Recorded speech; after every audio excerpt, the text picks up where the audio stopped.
The moral of the story here is, don't buy a car. Just don't. Just walk everywhere. Like, walk to Tennessee.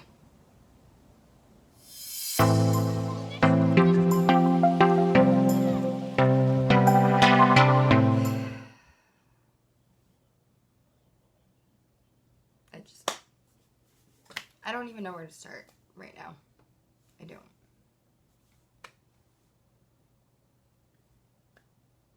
Hey guys, it's Corri. Welcome back to my channel. I know I haven't uploaded pretty much anything in the past week, and it is because I have some stuff.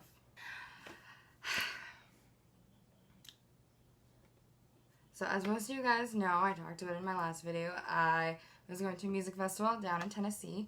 It is a road trip, and it is a 17-hour road trip. And it was fucking terrible.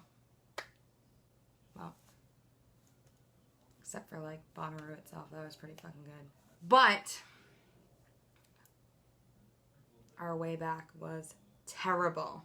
Firstly, we were gonna leave Monday morning. We usually stay the night, wake up, have some breakfast, leave, whatever, get back by Tuesday night. We had work on Wednesday. All fine and dandy. We decided we were gonna leave Sunday night because there wasn't really anything going on that we wanted to see. And so we pack up the car, we leave, we sit through traffic to get out, get on the highway. We're on the highway for 20 minutes, and my car starts to overheat. So we pull off at the first rest stop, because down there rest stops are like 50 miles away from each other. Like, there is no place to pee down there. You're not allowed to pee in Tennessee at all. And we sit there and we call AAA. And we're on hold with AAA for like an hour and a half. Fine, whatever. They get our information, they put us on hold, and they say that they're gonna have the driver information ready. And then they hung up on us. Obviously we were mad, and I called back, and while I'm waiting on hold, someone from AAA called me, and she was like, I'm so sorry, they wrote the phone number down wrong. They're also trying to tow you 100 miles away, and I'm confused.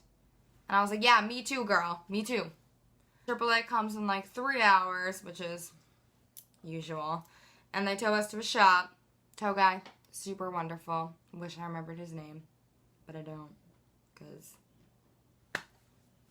I'm bad with names. But we drop the car off. He drives us to a hotel like 2 miles down the road. We stay the night. $125 for a really shitty hotel, by the way. We wake up the next morning. We check out. We go to lunch.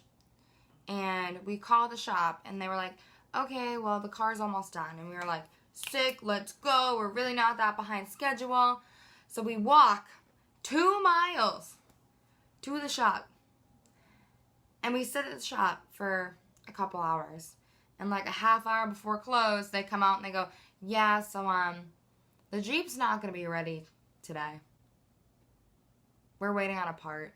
It'll be ready tomorrow. We literally had to pay for another hotel for my car to be fixed. So, whatever. Fine and dandy. Pay for the hotel.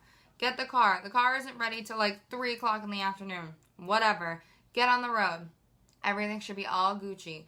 We drove from Tennessee all the way through the night, no stops, to New Jersey about 7:30 a.m. on Wednesday.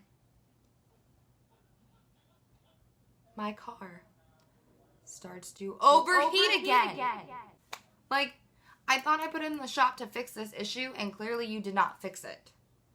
So, we stop in New Jersey, we fill up my coolant, change my oil, like, maybe the oil change is what's wrong. And for the next hour and a half, 2 hours, we drove 10 minutes, waited 15. Drove 10 minutes, waited 15, because the car kept overheating. We finally make it, like, into New York, over the bridge, and we're like, you know what? It's only 3 hours till home. She can't do the highway. Let's do the back roads.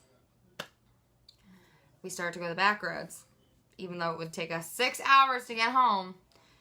we're going to take the back roads. And the car started to overheat on the back roads. So we had to take the car to a shop in New York, dropped it off at 10:30 in the morning, and spent the day in New York. Not New York City, just New York. And we walk around, we called them at 2 o'clock, and we were like, hey, like, do we need to get a hotel tonight? Like, we already called out on work tonight because we were stuck. What do we do? And he was like, okay, don't book the hotel just yet. And we were like, okay, cool. 4:30 rolls around, shop closes at 5, and still no word. So we went to the shop, and the car was outside, and we went to go get, like, sweatshirts from the car. It was pouring outside, it was cold, and he just looks at us and goes, oh, well, the car's ready. And I was like,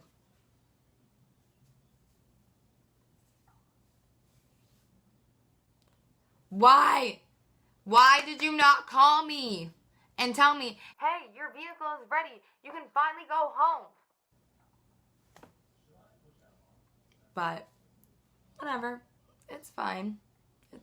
It's all okay. We just left Tennessee on Sunday night and didn't get home till 9 o'clock on Wednesday for a 17-hour drive. And I'm still really upset about it.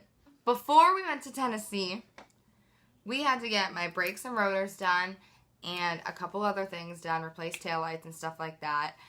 And it cost us $2,500.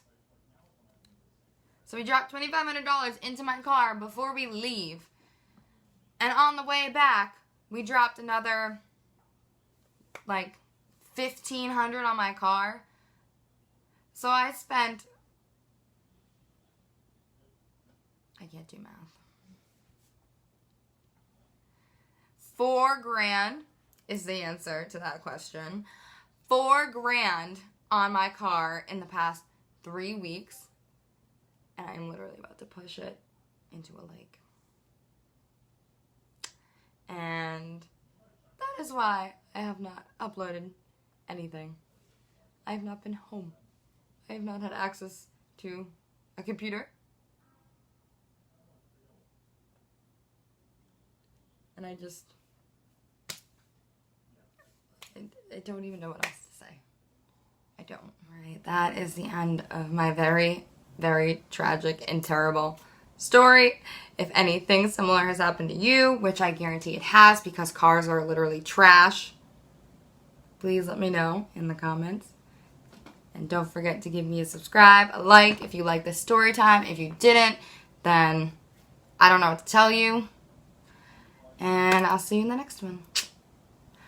Also, the moral of the story here is, I have 2 morals. Number 1, learn how to fix your car yourself. And number 2, don't buy a car. Just don't. Just walk everywhere. Like, walk to Tennessee.